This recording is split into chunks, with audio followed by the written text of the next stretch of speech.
Hi, I am Ajit Virkud, Professor of Obstetrics and Gynecology from Mumbai. Hello, citizens of the internet. In this concluding part of my series on preeclampsia, I am going to discuss the management of preeclampsia. At the outset, let me make one thing clear.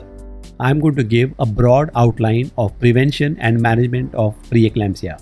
I will not discuss the management of eclampsia or HELP syndrome or about the drugs in details, as this will make the video very long.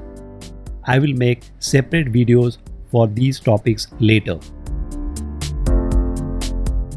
With the new understanding of the pathophysiology of preeclampsia in the last decade, we are getting better at predicting the onset of preeclampsia. Various biochemical markers which are used for prediction of preeclampsia are angiogenic factors sFlt1 by placental growth factor ratio and soluble endoglobin levels, pregnancy associated protein A. The levels are decreased in women who later develop early onset preeclampsia as compared to normal pregnancies. Placental protein 13, which has been shown to be at a lower level in first trimester in women who later develop early onset preeclampsia compared to normal pregnancies. Inhibin A is increased in preeclampsia. Inhibin A and activin A belong to the transforming growth factor beta superfamily and are both elevated before the onset of preeclampsia. In women who develop early onset preeclampsia, their levels are increased at an earlier gestational week than for women with late onset preeclampsia. Despite several years of research in the field, not a single test accurate enough to provide a screening tool for preeclampsia has yet been found. Doppler ultrasound provides a non-invasive method for the study of the uteroplacental circulation. In early pregnancy, the characteristic shape of uterine waveform shows a steep systolic slope, an early diastolic notch, and a small amount of diastolic flow. The waveform is essentially a high resistance form as in the non-pregnant state. As the pregnancy advances, there is a gradual removal of the notch and an increase in the diastolic flow as seen by the fall in resistance index. Persistence of the diastolic notch after 22 weeks predicts development of preeclampsia later on. Bilateral notching is more concerning. Unilateral notching of the uterine artery on the ipsilateral side of the placenta, if the placenta is along one lateral wall, right or left, carries the same significance as bilateral notching. Although having high sensitivity and specificity, diastolic notch of the uterine artery found in the second trimester provides too low a predictive value to be used as a routine screening method for preeclampsia. The problem with prediction of preeclampsia is that you can predict but do nothing about it. There is no prophylactic treatment. You can just monitor her carefully. It should be noted that screening for preeclampsia beyond obtaining an appropriate medical history to evaluate the risk factors is not recommended. Some danger symptoms signal severe preeclampsia. The red flags. These are severe headaches, visual disturbances, epigastric pain, chest pain or dyspnea, and oliguria. Since preeclampsia is a multi-system disease, extensive investigations are necessary. Maternal tests which must be performed are CBC, peripheral smear, urine for proteinuria, 24-hour urine for total proteinuria and creatinine clearance, liver function tests such as AST, ALT, LDH and serum bilirubin, coagulation profile, and renal function tests such as serum creatinine and serum uric acid. Fetal surveillance tests which are done to assess fetal health and rule out intrauterine growth restriction are non-stress tests, biophysical profile, ultrasonography for fetal biometry, and fetal Doppler flow studies. The only definitive treatment of preeclampsia is to deliver the fetus. But this is easier said than done. it is not always possible. It is a clinical dilemma. The management of preterm preeclampsia is expectant in a tertiary care hospital. However, there are certain contraindications to conservative management. These are severe headache, blurred vision, scotomata, epigastric or right upper quadrant pain, eclampsia, oliguria or renal failure, pulmonary edema, hypoxia, hepatocellular injury, and altered mental status. Shown here is a management flowchart. Conservative treatment comprises the following. After admission to a tertiary care hospital, administer corticosteroids to improve fetal lung maturity. To stabilize the mother, control blood pressure, give seizure prophylaxis with magnesium sulfate, provide adequate cardiopulmonary function, and daily lab evaluation for health and renal function. After 48 hours of close observation and treatment, if the patient stabilizes, that is, blood pressure normalizes, and there are no complications, one can stop seizure prophylaxis and continue the expectant management. This way, one can buy about 5 to 10 days. At best, one can conserve till 34 weeks and then one must deliver. On the other hand, if severe hypertension continues or there are other contraindications or complications, one can proceed to delivery after 48 hours. I am going to discuss the management strategy under 4 headings: stabilizing the patient, seizure prevention or control, delivery at 34 or 37 completed weeks, and postpartum surveillance. ACOG now recommends stricter blood pressure control for prevention of strokes. Drugs commonly used are labetalol, alpha-methyl-dopa, and nifedipine. I will not go into the details of these because I am going to make a separate video for the same. For hypertensive crisis, injectable labetalol or hydralazine are used. They are started when the blood pressure exceeds 160 by 110 millimeters of mercury. Antihypertensive drugs are given only to prevent cardiovascular and cerebral complications or hypertensive crisis. They do not alter the course of the disease.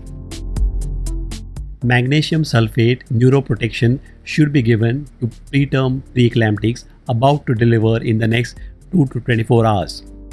A loading dose of 6 grams is given, followed by 2 grams per hour. It reduces the risk of moderate or severe cerebral palsy, according to ACOG guidelines. Even in those patients undergoing cesarean delivery, it should be started 2 hours before and continued during cesarean section. Every tertiary care hospital must have ready-to-use medication box or eclampsia kit for treatment. It should contain following drugs with dose recommendations: labetalol 200 mg tablets, 100 mg per 20 ml vial, hydralazine 20 mg per ml vial, nifedipine 10 mg tablets, magnesium sulfate 20 grams percent and 50 grams percent vials, intravenous infusion bags 20 grams per 500 ml, calcium gluconate 10% 10 ml vial, injection atropine, furosemide and adrenaline,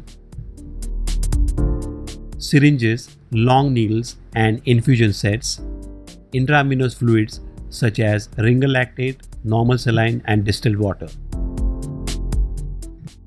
It is said that preeclampsia-eclampsia patients must be delivered at the appropriate time, in an appropriate place and in an appropriate manner.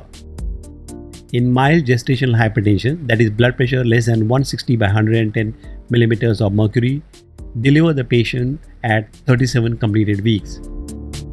In preeclampsia without severe features, deliver at 37 completed weeks.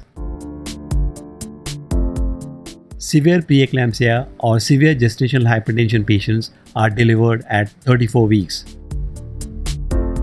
Patient must deliver in a tertiary care hospital with neonatal care facilities. Salient features of labor management are: first stage, intrapartum electronic fetal monitoring and blood pressure control using injectable drugs. Second stage, cut short with outlet forceps or ventouse. Third stage, active management. Methergine is contraindicated. Women with preeclampsia who require cesarean delivery should continue magnesium sulfate infusion. Discontinuation of magnesium sulfate could increase the risk of seizures. Administration of neuraxial anesthesia, that is spinal or epidural, is recommended if possible. Routine invasive monitoring during cesarean delivery is not recommended. It was thought that the definitive treatment of preeclampsia is to deliver the fetus and placenta. The patient is cured from preeclampsia after that. Not so. As famous baseball player Yogi Berra said, "It ain't over till it's over." Remember, patients are not cured by delivery of the patient. Close monitoring of blood pressure in the hospital for 72 hours and outpatient monitoring for 6 weeks postpartum is also very important. The reasons for very high maternal and fetal morbidity and mortality in both developed and developing countries are: lack of and/or poor antenatal care resulting in delay in early diagnosis and treatment, lack of access to hospital care, lack of well-trained staff and personnel, lack of proper resources such as medications, equipment, laboratory, ICU facilities, and lack of transportation. Of these, delay in diagnosis and ineffective treatment are the two main reasons for high maternal mortality. Patient education is the key to successful recognition and management of preeclampsia. Patients should be given pictorially based information mentioning danger symptoms of preeclampsia and eclampsia. Teaching leaflets are available on preeclampsia.org. Recent studies, prospective, retrospective cohorts, and meta-analysis have shown that preeclampsia, both types, is associated with the following long-term cardiovascular risks: chronic hypertension, risk ratio 3.7 after 14 years, ischemic heart disease, risk ratio 2.2 after 12 years, stroke, risk ratio 1.8 after 10 years, venous thromboembolism, risk ratio 1.8 after 10 years, increased risk for obesity, diabetes, and dyslipidemia. Mortality is increased 1.5 times after 14.5 years. A recent study by Vixay et al. Showed that preeclampsia is also a marker for increased risk for subsequent end-stage renal disease.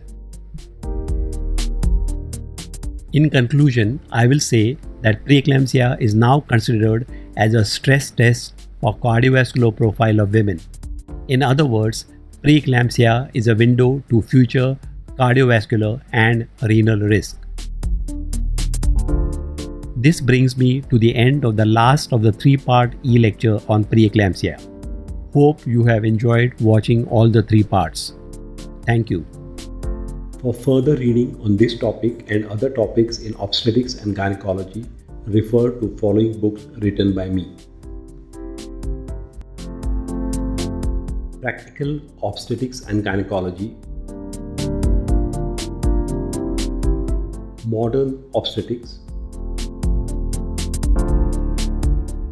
Modern Gynecology, Clinical Cases in Obstetrics, Questions and Answers, Clinical Cases in Gynecology, Questions and Answers, and Pelvic Reconstructive Surgery.